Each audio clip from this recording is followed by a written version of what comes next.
आप सभी लोग को जय श्री कृष्णा, राधे राधे। स्वागत है आप लोग का मेरे चैनल पे। कैसे हैं आप सभी लोग, ये बताने के लिए कमेंट बॉक्स में राधे राधे जय श्री कृष्णा जरूर लिखिएगा, ताकि मुझे बहुत अच्छा लगेगा। दोस्तों, हम धन तो बहुत कमाते हैं, लेकिन धन टिकता नहीं है। धन कैसे रुकेगा? हम मेहनत बहुत ज़्यादा करते हैं, पैसे आते हैं, लेकिन खर्च हो जाते हैं, बचते नहीं हैं। धन टिकता नहीं है, बहुत परेशान रहते हैं। पूजा पाठ भी करते, विश्वास भी रखते हैं ईश्वर पे, फिर भी कहीं ना कहीं क्या होता है, ऐसा क्या हो जाता है जो धन टिकता नहीं है। मेहनत भी बहुत करते हैं। तो दोस्तों, आज का जो प्रसंग है बहुत ही सुंदर प्रसंग है, तो वीडियो को पूरा वॉच करिएगा। और वीडियो अगर पसंद आती है तो प्यारा सा लाइक करिएगा। आप लोगों के एक लाइक करने से मुझे बहुत ही हिम्मत और बहुत प्रेरणा मिलती है। तो दोस्तों, एक बार ऐसा होता है, भगवान कृष्ण और अर्जुन सैर पे निकलते, अपने महल से सैर की तरफ निकलते हैं। वो सैर के लिए निकल जाते हैं, रास्ते में जाते हैं तो उनको एक भिखारी दिखता है। एक भिखारी भिक्षा मांगता हुआ दिखता है, बैठा रहता है, बहुत ही दुखी रहता है। ये देखते हुए श्री कृष्ण जो है उसको देख करके आगे बढ़ जाते हैं, रुकते नहीं हैं। तो अर्जुन देखते उनको बड़ा बुरा लगता है कि ये क्या हो गया। श्री कृष्ण देख के और आगे निकल गए, लेकिन अर्जुन को रहा नहीं जाता है। अर्जुन रुक जाते हैं, उस भिखारी को पूछते हैं। भिखारी बोलता है, मैं बहुत दुखी हूँ, मैं बहुत परेशान हूँ, घर पे भी बच्चे हैं, खाने को भोजन नहीं है, बहुत परेशान हूँ, जीवन में बहुत परेशान हूँ मैं, रहने को छत नहीं है, खाने को भोजन नहीं है। तो अर्जुन को बड़ी दया आ जाती है। वो उस भिक्षु को कुछ असरफियाँ, सोने की असरफियाँ निकाल के देते हैं और आगे बढ़ जाते हैं। उसके बाद से वो भिक्षु सोने की असरफियाँ लेके वहाँ से निकल लेता है और बड़ा खुश होता है, बहुत ही खुश होता है। बोलता है, आज का दिन तो बहुत ही अच्छा रहा। अब ये असरफियाँ हमारे जीवन व्यतीत करने के लिए बहुत है। मैं बहुत बड़ा महल बनवाऊँगा, मैं खेती बाड़ी करूँगा, मैं गाय लूँगा, अपनी बीवी को अच्छे से गहने दिलवाऊँगा। मतलब सारी सुविधाओं के बारे में सोचता है और कहता है, ये सरफियाँ हमारे लिए बहुत ही कीमती हैं, इससे मेरा जीवन यापन बहुत अच्छे से हो जाएगा। बहुत खुश है, झूमते हुए घर की तरफ निकल लेता है, बड़बड़ाता रहता है। तब तक एक चोर उसको देखता है, उस भिक्षु को। चोर देखता है कि वो भिक्षु जो है बहुत ही खुश है, बड़ा खुश है।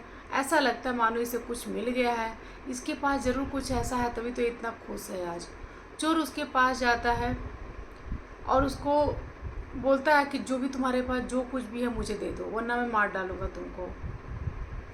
अब मरता क्या नहीं करता, उस भिक्षु ने तुरंत उस सोने के सरफे निकाल कर उस चोर को दे देता। बोलता, मुझे कुछ मत करना, मेरे परिवार मेरे घर पे इंतज़ार कर रहा, मुझे कुछ मत करना, और ये तुम जो भी मेरे पास है सारी चीज़ें तुम ले लो। वो सोने के सरफियाँ लेके चोर वहाँ से चला जाता है। भिक्षु घर जाता है, फिर अगले दिन उसी जगह पे आके बैठ के भिक्षा मांगता है। दुखी रहता है, परेशान रहता है। फिर अगले दिन श्री कृष्ण और अर्जुन सैर पे निकलते हैं, जाते हैं। फिर अर्जुन देखते हैं वही भिक्षु फिर उसी जगह पर बैठा हुआ है। तो सोचते हैं, कल तो मैं इसको सोने के सरफिया इतना मैं दिया था, ताकि इसका जो जीवन है बहुत अच्छे से दिन निकलने लगेगा और उससे अपना बहुत ही सारी सुख सुविधाओं की व्यवस्था वो कर लेगा। इतना मैं इसको दिया था, लेकिन फिर आज एक आके यहाँ बैठा हुआ है और जैसे कल दुखी था वैसे आज भी दुखी है। श्री कृष्ण उस भिखारी को देखते और आगे बढ़ जाते हैं। अर्जुन ये सब देख रहे होते हैं।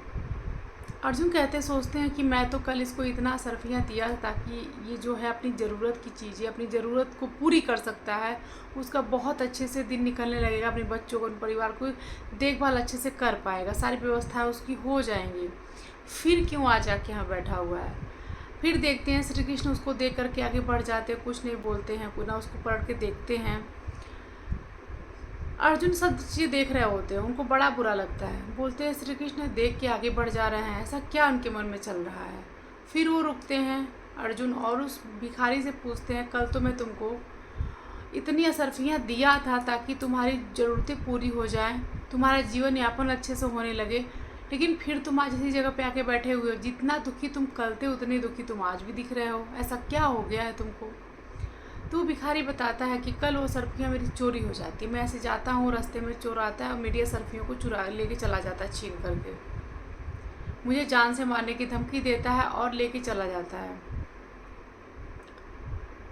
तो मैं बहुत परेशान हूँ, मुझे भोजन करने के लिए कोई व्यवस्था नहीं है, कोई अन्न नहीं घर में, बहुत परेशान हूँ, बीवी बच्चे भूखे हैं मेरे घर पे।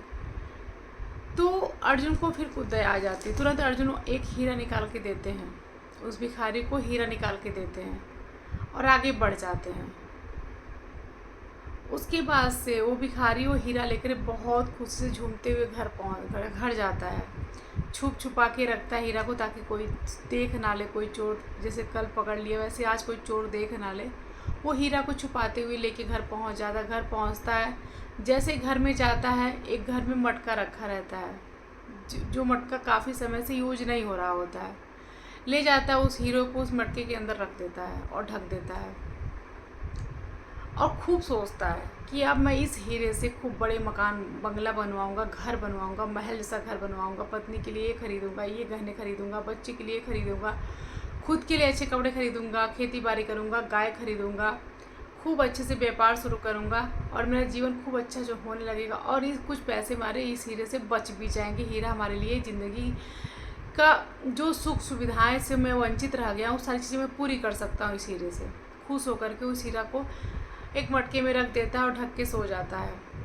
बहुत खुश रहता, सोचता कल सुबह जब होगी तो मैं इस हीरो को लेकर के निकल लूँगा और जाके इसको बेच करके मैं इतना कुछ कर सकूँगा ताकि मेरा जीवन जो है बहुत अच्छे से यापन होने लगेगा। सो जाता है। सुबह का जैसे हल्का अंधेरा, हल्का उजाला रहता है। सुबह के टाइम में उस भिखारी की पत्नी उठती है और जाती है पानी भरने के लिए। जैसे वो मटके को उठाती है, बाहर जाती है, तुरंत उसका मटका टूट जाता है। अब जो भिक्षु रहती है उसकी पत्नी को बड़ा चिंता हो जाता है कि अब मैं क्या, मटका टूट गया। फिर वो अंदर जाती है, उस मटके को, जिस मटके में उस भिक्षु ने हीरा रखा हुआ था, उस मटके को उठाती है और निकल लेती है नदी की तरफ। जब वो नदी की तरफ जाती है, वहाँ जाती है, नदी में जैसे ही मटका पानी के लिए भरने के लिए डालती है, मटका जैसे मटके में पानी भरता है, हीरा बाहर चला जाता है, नदी में गिर जाता है। पानी लेके घर आ जाती है। जब उस भिक्षु की नींद खुलती है सुबह के टाइम पे तो तुरंत दौड़ के जाता है मटके के पास में, लेकिन मटका वहाँ उसको नहीं मिलता है। अब वो परेशान हो जाता है। अपनी पत्नी से बोलता है कि यहाँ मटका रखा था, क्या हुआ? तो पत्नी बोलती है सुबह क्या हुआ कि मैं मटका लेके जा रही थी पानी भरने के लिए, मटका टूट जाता है, इसलिए मैं इस मटके का प्रयोग कर ली हूँ, पानी भर के लेके आई हूँ। बिल्कुल रोने लगता है, परेशान हो जाता है, कहता है मेरी किस्मत में ही नहीं है, मेरी किस्मत में ही नहीं है हीरा, मेरी किस्मत में ही नहीं सुख लिखा हुआ है, मैं कभी सुखी नहीं रह सकता हूँ, मेरे पास कभी धन नहीं आ सकते हैं। वो रोने लगता है, खूब रोने लगता है।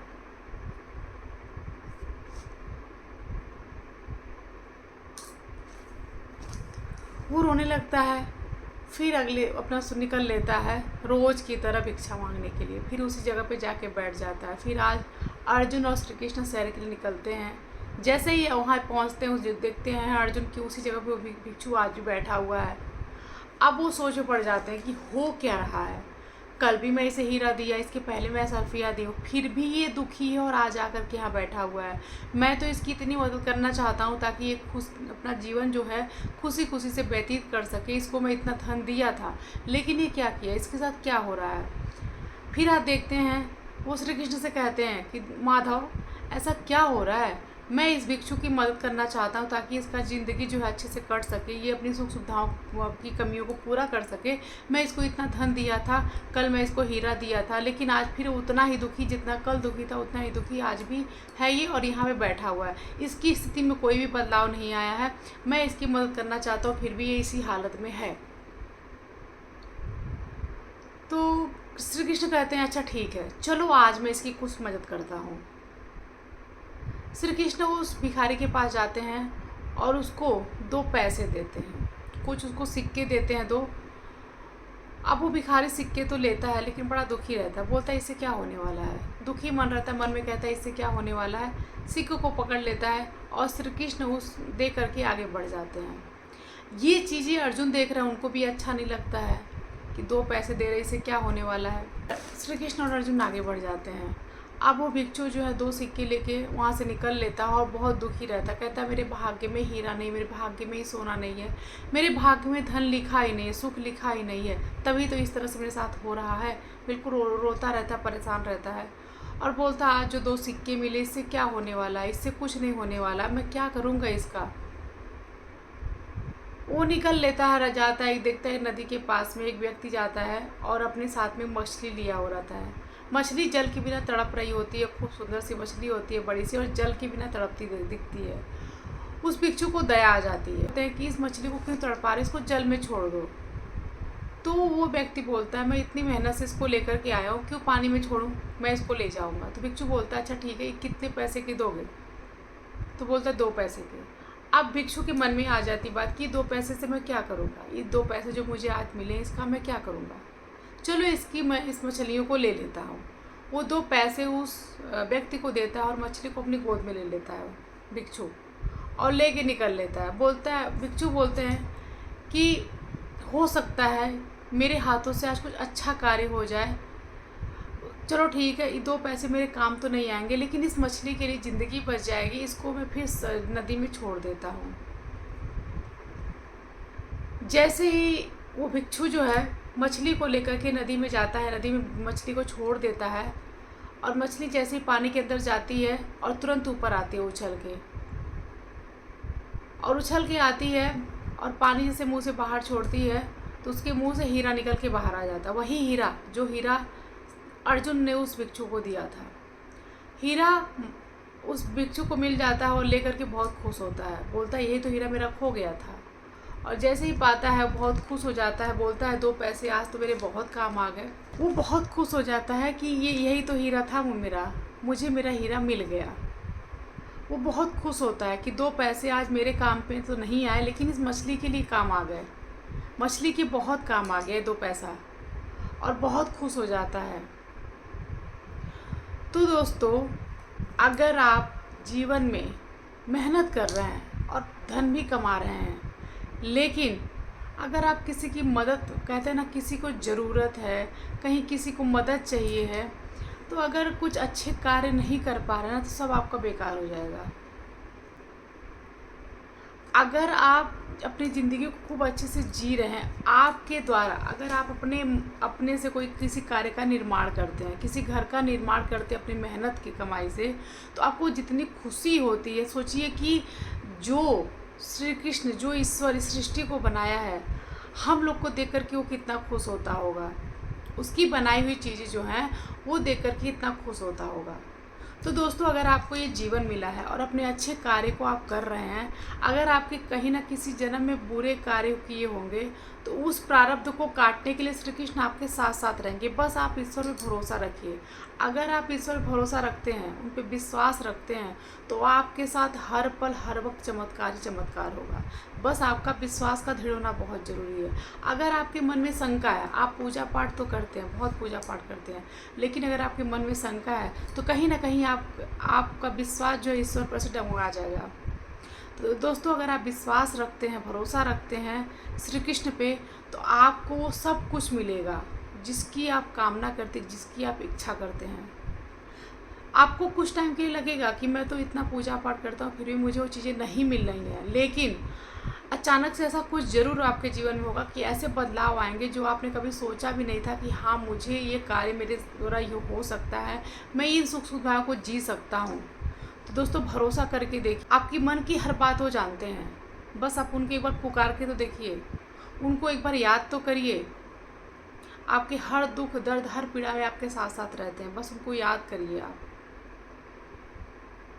अगर आप कहते हैं ना कि हमारे पास तो धन नहीं है, मैं कैसे दान करूँगा, आप कुछ भी दान कर सकते हैं, अपने कर्म को दान कर सकते हैं, अच्छे कर्म कर सकते हैं, आप किसी भूखे को भोजन करा सकते हैं, किसी प्यासे को पानी पिला सकते हैं। तो दोस्तों, अगर आप किसी की मदद कर रहे हैं, किसी का हेल्प कर रहे हैं, किसी भूखे को भोजन करा रहे हैं, किसी जीव जंतु हैं, गाय हैं, उनको अगर भोजन करा रहे हैं, जल पिला रहे हैं, तो आपका कहीं ना कहीं बहुत ही अच्छे कार्य की तरफ आप जा रहे हैं, बहुत अच्छे रास्ते पे आप जा रहे हैं। और यही सब कार्य कहीं ना कहीं आपके दुख के दिन जब आते हैं ना, तो उसमें ये सब जो अच्छे कार्य किए रहते हैं, यही हमारे काम आते हैं, बाकी कोई और हमारे काम नहीं आता है। तो ऐसे हमारे श्री कृष्ण, ऐसे हमारे ठाकुर जी हैं। तो आशा करते हैं आज का प्रसंग आप लोग को बहुत अच्छा लगा। तब तक के सभी लोग को जय श्री कृष्ण, राधे राधे।